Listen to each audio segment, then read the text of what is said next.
la asambleísta de ADN, Natalie Morillo. Natalie, muchas gracias por la oportunidad. Buenas tardes. Se ha extendido el debate sobre la pugna que actualmente tiene la Asamblea con el Ejecutivo por la ley de lavado de activos. Va tomando forma una crítica al Ejecutivo por pretender publicar la ley en el registro oficial, como si el Legislativo nunca la hubiera discutido. Pero también la crítica se cierne sobre la Asamblea por archivar la ley en el primer debate. ¿A usted qué le queda en claro? Bienvenida. Gracias, Edgar, por la pregunta. Buenas noches, buenas tardes, casi noches a toda la audiencia que nos ve y nos escucha a esta hora a través de las plataformas que tiene Radio Sucesos. Gracias por la invitación. Pues bueno, como ADN, precisamente planteamos herramientas para poder desarmar estos mercados ilegales que han financiado la violencia y tantos otros delitos que conocemos, Edgar. Y justamente es sorprendente porque la respuesta que recibimos de varios sectores de la Asamblea es un no rotundo.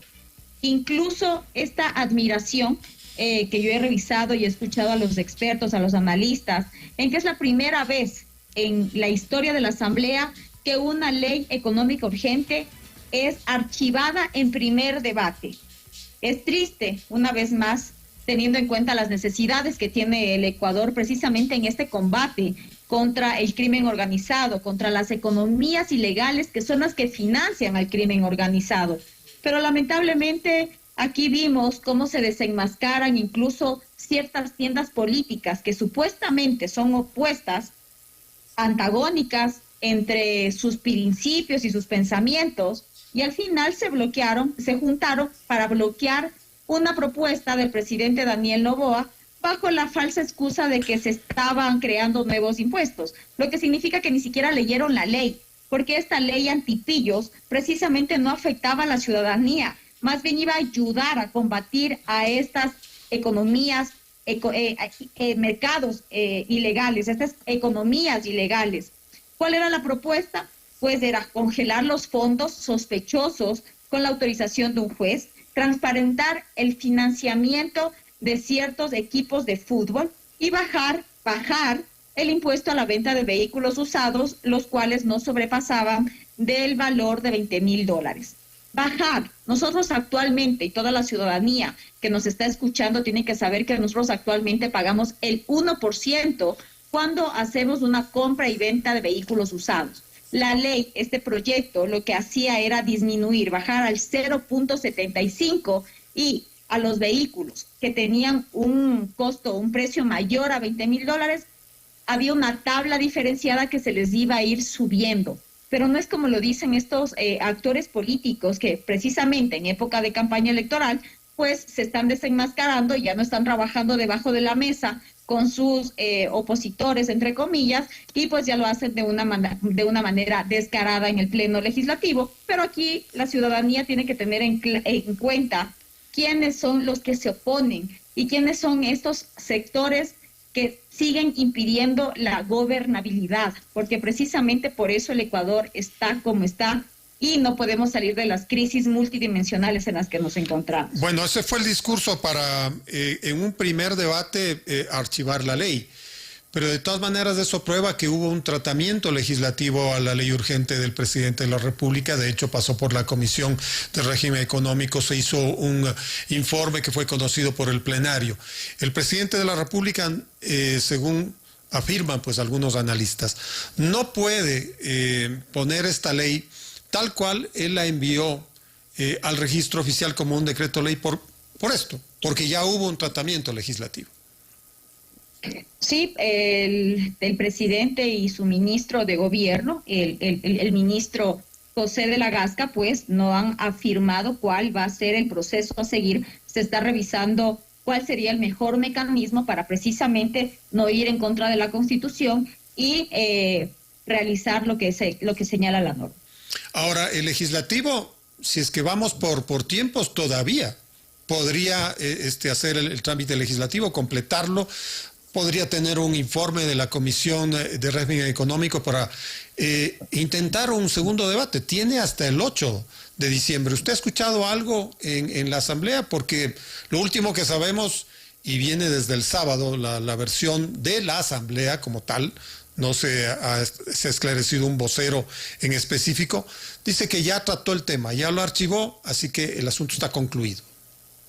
Bueno, el vocero en específico es el asambleísta 138, como yo le digo, que es el secretario general de la Asamblea, quien funge de vocero de la Asamblea Nacional en representación de los asambleístas. No sé quién le ha dado esa titularidad, pero él ha señalado que no va a haber un segundo debate, pues ya se archivó en primer debate la ley. Aquí seguimos viendo esta pugna precisamente que existe, esta fiscalización o esta legislación que debería ser integral, pero lamentablemente es a la carta, como lo están haciendo en este momento las diferentes bancadas de la Asamblea Nacional, que se oponen a cualquier tema que tenga que ver con el Ejecutivo.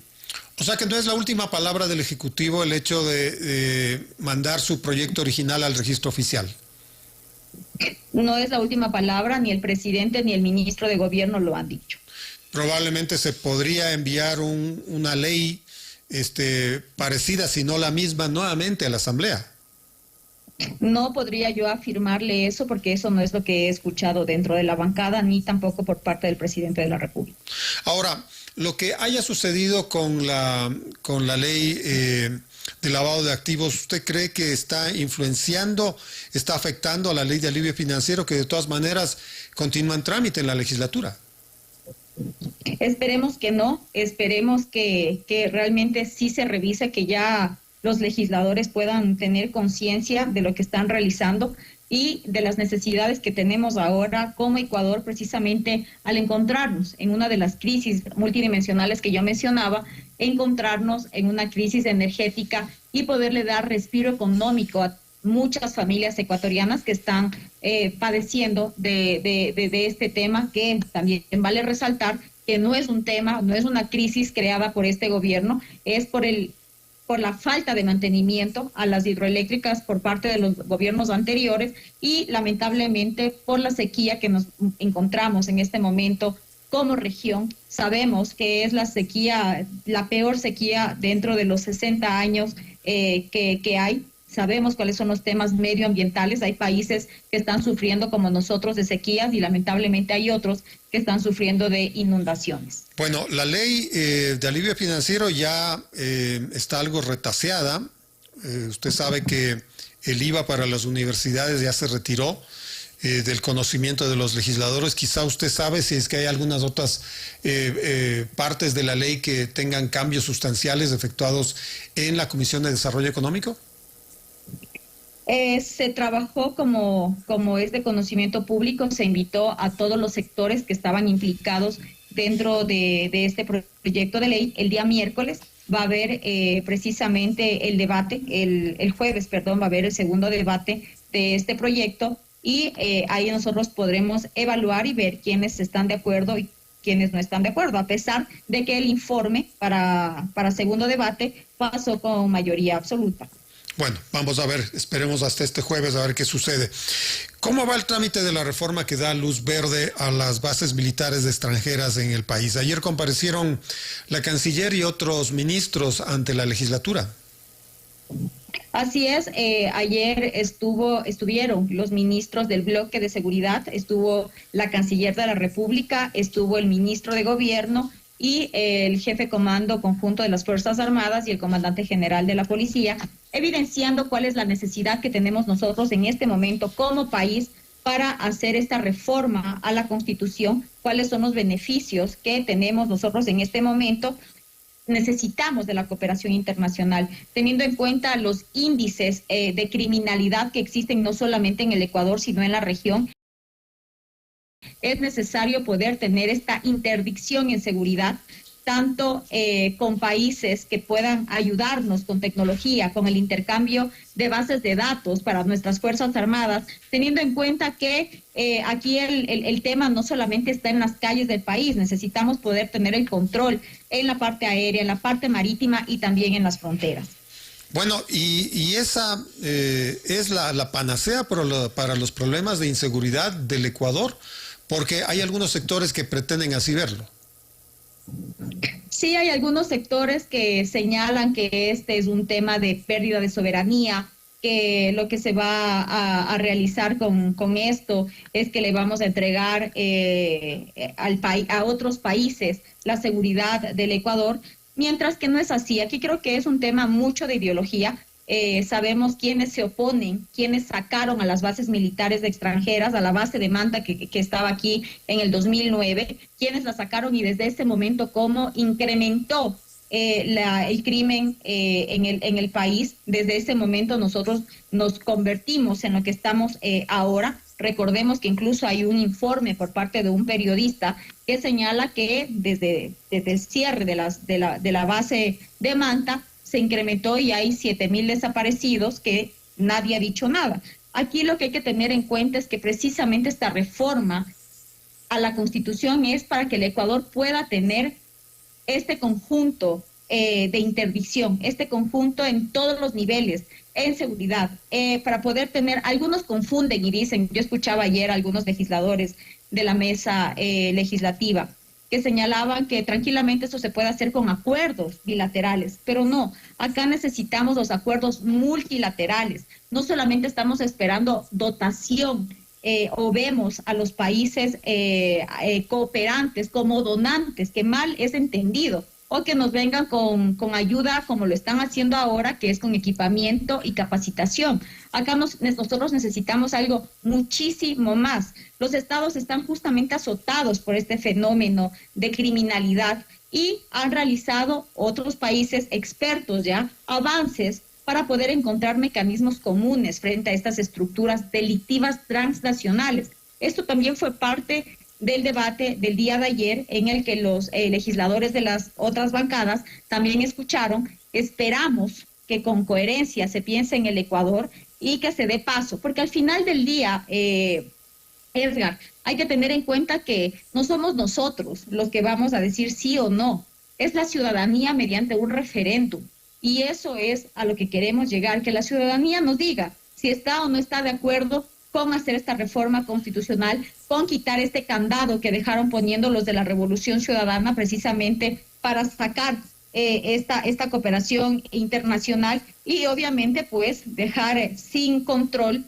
a todas estas economías ilegales que azotan no solamente por el narcotráfico, también estamos viendo el tema de la minería ilegal, del tráfico de armas, de la trata de personas, de la ciberseguridad, del terrorismo y muchos otros delitos más que no me alcanzaría el tiempo de la entrevista para poder seguirlo señalando. ¿Cómo ve usted el cronograma de la comisión? ¿Realmente podría la ciudadanía pronunciarse sobre esta reforma en la segunda vuelta electoral? Esperemos que sí, si es que existe voluntad política, Edgar, se va a poder conseguir. ¿Y usted ve que hay esa voluntad política o no? La presidenta de esta mesa legislativa, que es de la Revolución Ciudadana, pues señalaba que el tope, la fecha tope o los días tope eran 60 días para el primer debate, a lo que nosotros como bancada de ADN nos opusimos y mocionamos pues precisamente para que se pueda cambiar y que sea como también lo permite la ley, que son 30 días. Así que tuvimos el respaldo del resto de las tiendas políticas y el informe para primer debate será presentado el 22 de diciembre. Ahí también estaremos muy expectantes para ver cuál es el tratamiento que le da la presidenta de la Asamblea Nacional, quien en su discurso de inauguración señaló que ella era una mujer que venía a darle respiro a la Asamblea Nacional sin odios, ni revanchismos, ni intereses políticos, que hemos visto hasta el momento que no ha sido tanto así como ella pregonaba, y que en este mismo año podamos nosotros debatir el primer debate en el Pleno Legislativo de este tema. Después ya tendremos los 90 días, pero como le digo, todo es si es que existe voluntad política. Un par de cosas, asambleísta, que quisiera su respuesta sumaria en mérito del tiempo. ¿Cuál es la real trascendencia de este tema anecdótico que tuvo lugar el pasado viernes cuando hubo una presentación de bailarinas en la Asamblea Nacional? Porque se responsabiliza a un asambleísta de ADN de haberlas traído. El asambleísta ya se ha pronunciado, ha dicho que fue un error, que no estaba dentro de la agenda, y pues el error fue precisamente, a pesar de que se incluyó a última hora, pues permitir que se realice esta actividad que no estaba contemplada dentro de la agenda aprobada desde un inicio. ¿Qué piensa usted de las declaraciones de la vicepresidenta de la República, Verónica Abad? El día de ayer hablaba de reinstaurar el IVA al 12% y asimismo volver a poner en vigencia el subsidio a la gasolina, no ratificar a la canciller, a la ministra de Trabajo, si es que eventualmente ella tiene que gobernar desde enero próximo. Pues lamentablemente vemos a una vicepresidenta sancionada, suspendida, que está en contra del Ecuador, que le hemos visto que da declaraciones o ha dado declaraciones fuera del Ecuador a medios internacionales, hablando en contra de su país.